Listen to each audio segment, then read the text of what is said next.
श्री कृष्ण शरणम मम। कई वैष्णव को ये बहुत समस्या होती है कि जैसे हमारे पास देने के लिए कुछ है नहीं, हम क्या दान करें। तो ऐसा ज़रूरी नहीं है कि हमें द्रव्य का, सुवर्ण का और किसी भी तरह से इस प्रकार का दान करना चाहिए। ऐसी कई चीज़ें हैं जो हम अपने स्वजनों को, गुरु को और हमारे परिवारजनों को हम दे सकते हैं। बस मन में देने की एक भावना होनी चाहिए। यदि आपके मन में देने की भावना है तो प्रकृति और प्रभु अपने आप व्यवस्था कर देते हैं। तो आप सबसे पहले मैं आपको बताऊंगी, 5 वस्तु बताऊंगी जो आप अपने स्वजनों को, प्रिय को, गुरु को, अपने मित्र को आप दे सकते हैं। ये भी एक बहुत बड़ा दान कहलाता है। तो आप अपने सबसे पहले तो अपना मुख जो है वो स्मित से भर के रखें।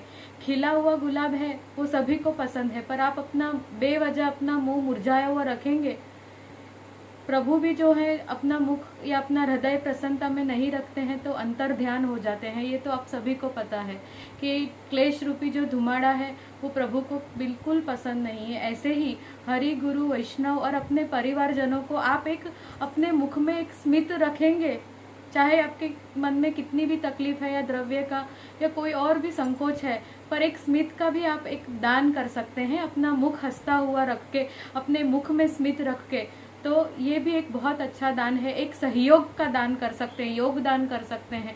कोई भी, किसी को भी जरूरतमंद को अगर जरूर है तो आप दौड़कर उनकी मदद करिए, अपने तन से अपनी उनकी मदद करिए।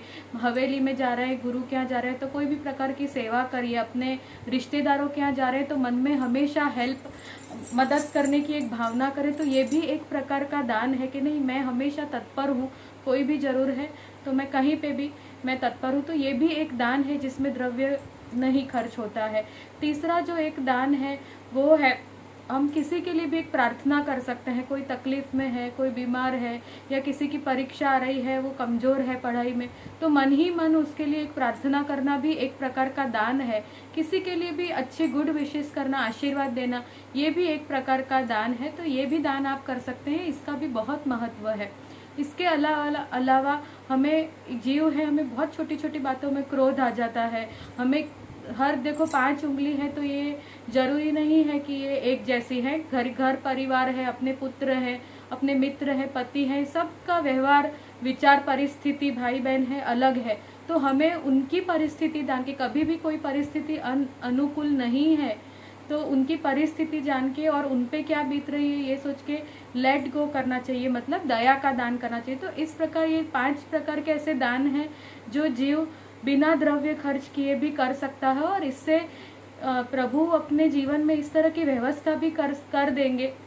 जब हम दया करेंगे अन्य जीव पर, प्राणी पर हम दया करेंगे, गाय है इसको हट हट करके भगा रहे हैं, कुत्ते को भगा रहे हैं, या किसी हमारे यहाँ हेल्पर्स आते हैं तो उनके साथ भी हम मिसबिहेव करते हैं अपनी अहंकार के उससे, तो इन सबको भी प्रेम, स्मित, लागनी की, दया की जरूर है। उनको भी समझिए, उनको भी इस प्रकार का भी दान कर सकते हैं। आज काम वाली बाई है, बीमार है, कैम नहीं आती, या तो बहाना कर रहे हैं, ऐसा हम क्यों नहीं आ रही, ये तो बहाना कर रही, हर थोड़े दिन में अटका हो जाती है।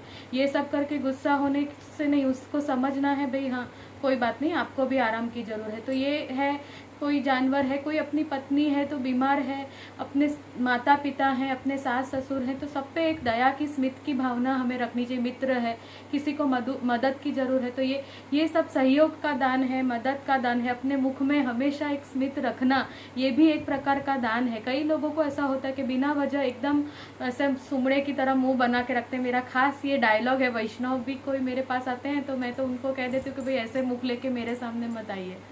तो एक स्मित भी हमेशा हम रखेंगे, खिले हुए गुलाब की तरह हमेशा रहेंगे, तो ये भी एक सामने वाले इंसान के हृदय को एक आनंद देता है। तो उसके आनंद से भी हमें प्रकृति, प्रभु हमारे पास ऐसी व्यवस्था करते हैं कि हम दान के योग्य बनते हैं। बस ठाकुर जी से हमेशा यही हमें पल पल कृतज्ञ करना है कि हमारा हाथ ऐसा रखा है, बस ऐसा नहीं रखा है। तो किसी भी प्रकार से अपना हाथ ऊपर रखिए, कभी भी नीचे हमें मांगना है ऐसा नहीं रखिए। तो देने की भावना रखने से आपके सारे दान सफल सफल होंगे। तो ज़रूरी नहीं है कि आपके पास द्रव्य नहीं है तो आप क्या कर सकते हैं, तो मुँह उदास होने की ज़रूरत नहीं है, मन छोटा करने की ज़रूरत नहीं है। इन प्रकार के दान से भी आप अपने प्रारब्ध के कर्म को दूर करके और अपने हृदय में हमेशा के लिए श्री ठाकुर जी के कोमल चरणारविंद के और सुंदर भाव की स्थापना कर सकते हैं।